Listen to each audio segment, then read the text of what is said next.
Hey, si tu veux que j'évite de pactiser avec le diable pour qu'il vienne hanter ta maison cette nuit, je te conseille de liker cette vidéo dès maintenant. Avant que le sujet ne commence, je vais vous poser une question et vous allez répondre en commentaire. La question est la suivante.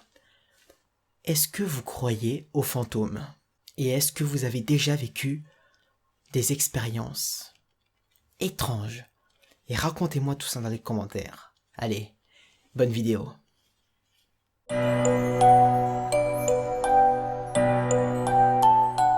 Et salut tout le monde. Le projet Blair Witch d'Eduardo Sanchez et Daniel Myrick est un film que l'on ne présente plus. Si le projet Blair Witch n'est pas directement inspiré de faits réels, la forêt Black Hills où se déroule l'histoire est par contre tout à fait authentique. Son histoire est sinistre et ses légendes le sont tout autant. Au début du XVIIe siècle, la forêt de Black Hills qui se trouve dans le Maryland aux États-Unis souffrait déjà d'une sulfureuse réputation. Les Indiens la disaient maudite et les tribus avoisinages ne s'y aventuraient jamais. En 1630, le colonel Nathaniel Blair se trouvait à la tête d'une expédition qui visait à déterminer le meilleur emplacement possible à la construction d'un fort, visant à défendre la ville de Fort Calvet des violentes attaques de certaines tribus indiennes. Le colonel avait demandé de l'aide aux membres d'une tribu voisine, mais ils avaient refusé de l'accompagner dans son voyage pour d'obscures raisons. Le colonel Blair et ses hommes avaient néanmoins trouvé ce qu'ils étaient venus chercher et un fort, qui avait été baptisé du nom de son fondateur, avait été rapidement construit. En 1634, le fort était devenu une petite ville composée d'une majorité de protestants, la ville de Blair. En 1769, Ellie Kedward, une jeune femme d'origine irlandaise, embarqua sur le Seafarer, je sais pas c'est quoi cette merde, mais bon, en partant pour Baltimore, puis elle rejoint la petite ville de Blair où elle s'installa. Malheureusement, en 1785, plusieurs enfants l'accusèrent de les avoir attirés chez elle afin de leur voler leur sang. Ellie Kedward fut jugée coupable de sorcellerie et bannie du village. Les habitants du village l'attachèrent à une charrette qu'ils abandonnèrent dans la forêt. L'hiver était tellement rigoureux cette année-là qu'ils avaient la certitude qu'elle ne survivrait pas. Quelques jours plus tard, 3 jeunes garçons partirent dans la forêt en compagnie de leurs chiens afin de s'assurer du décès de la sorcière. Mais quand ils arrivèrent sur les lieux, ils s'aperçurent avec stupéfaction qu'Ellie Kedward était toujours en vie. Alors que leurs chiens se jetaient sur elle, ils s'armèrent de branches pointues et commencèrent à la frapper. Lorsque son sang se mit à couler, ils la détachèrent et la pendirent à un arbre. Ils eurent alors la certitude qu'elle était vraiment morte. Durant le mois de novembre 1786, tous les habitants de la Blair quittèrent la ville en faisant le serment de ne plus jamais prononcer le nom de la sorcière. En 1820, lors de la construction du chemin de fer qui devait relier Washington à Baltimore, les ouvriers découvrirent la ville abandonnée. Henry Burkitt acheta toute la zone au gouvernement, puis il entreprit la rénovation des bâtiments qui tombaient en ruine. Elle fut rebaptisée du nom de Burkittsville en son honneur. Eliane Tracle avait 8 ans et elle était la plus jeune des enfants de l'une des premières familles des colons qui était venue s'installer à Burkittsville en 1824. Un an après la fondation de la ville, au mois d'août 1825, un pique-nique fut organisé près de la rivière. Le nom de la rivière, c'est Tapping East Creek. Voilà. Afin de célébrer les premières récoltes. Ils célèbrent, tu vois.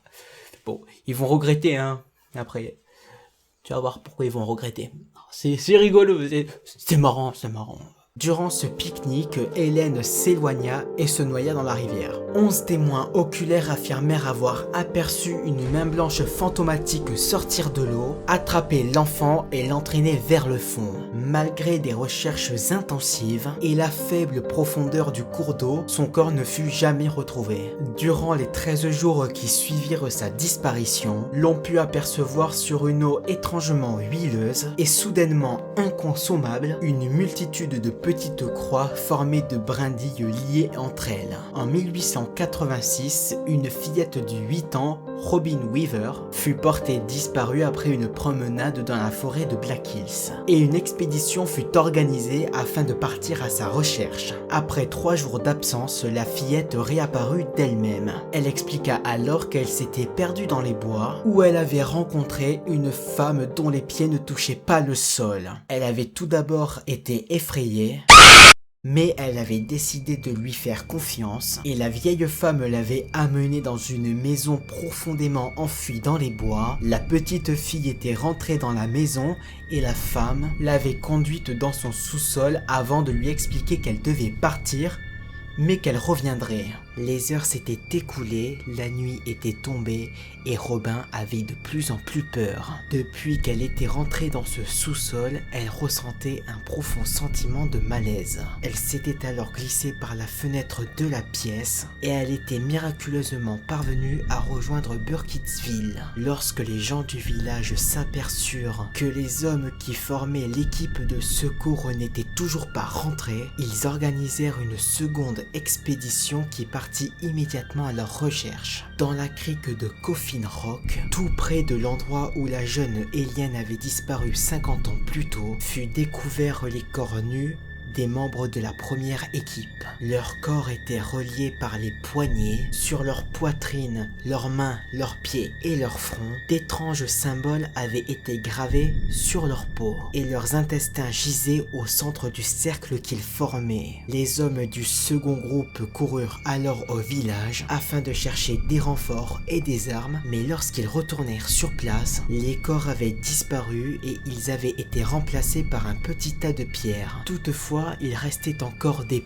preuves qui confirmaient leur dire, des cordes et du sang sur les rochers. Entre novembre 1940 et mai 1941, 8 enfants disparus sans laisser de traces. Un an plus tard, un homme solitaire nommé Rustin Parr avoua avoir assassiné 7 des 8 enfants et leurs restes furent retrouvés dans la cave de sa maison. Il affirma avoir suivi les ordres du fantôme d'une vieille femme qui habitait près de chez lui, au milieu des bois. Selon ses dires, après le meurtre du 7e enfant, le fantôme lui avait ordonné de se rendre en ville afin d'informer les autorités de ses méfaits.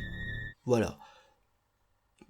Bon. Et il avait obtempéré car en échange de ses aveux, la vieille femme lui avait promis d'être délivrée de sa présence. Dans la cave de la maison, les policiers découvrirent les traces horribles de torture. Rustin Parr avait enterré le corps des enfants, puis il avait empilé des pierres les unes sur les autres afin d'en indiquer les tombes. Les corps des enfants portaient les mêmes signes étranges que ceux retrouvés sur les cadavres de Coffin Rock et ils avaient été éviscérés eux aussi. Le 8e enfant disparu, Kyle Brody, fut retrouvé vivant dans la maison de Rustin Parr. Le garçon ne fut jamais le même. Il restait dans sa chambre, le visage tourné vers un angle. Attends, t'imagines, tu rentres, tu vois ton fils comme ça. C'est pas moi qui ai pété, hein, ça a grincé. Mon fils, tu sais quoi? Non, fils. Sodelle. Hein? Oh, je regarde ma chambre. Ça doit faire flipper quand même. Un petit peu. Et plus mystérieux encore, durant ses heures de classe, il écrivait des symboles et des mots mystérieux sur un morceau de papier. Et voilà. Bon, l'histoire se termine un petit peu en sucette, mais elle est très très longue. J'ai réussi à couper les trucs, tu vois. Je suis fort. Merci à tous d'avoir regardé cette vidéo. N'hésitez pas à la partager, à la liker, et bien entendu à me donner vos avis dans les commentaires, ce que vous en avez pensé. Est-ce que vous croyez en cette légende, parce que c'est une légende? Ça vous fait quoi? Est-ce que ça vous fait peur? N'hésitez pas à me dire tout ça. Et je tiens, vraiment, j'y tiens, à vous remercier, à vous remercier de votre fidélité, à remercier tous mes abonnés de partager mes vidéos, de liker et de commenter. Allez voir ma vidéo de Bloody Mary, la dernière. Déjà 300 likes en quelques jours. Elle a marché cette vidéo. Et j'espère que ce sera le cas pour toutes mes autres vidéos. J'espère que mes vidéos vont continuer à vous plaire et que vous allez continuer à rester fidèles. En tout cas, moi je reste fidèle à vous. Et n'oubliez pas une chose, comme je dis souvent, la chaîne, elle est gérée par le youtubeur. Les vidéos sont réalisées par le youtubeur. Mais la graine, le Big Bang de la chaîne YouTube, c'est vous. Merci encore. Et à la prochaine pour une nouvelle vidéo.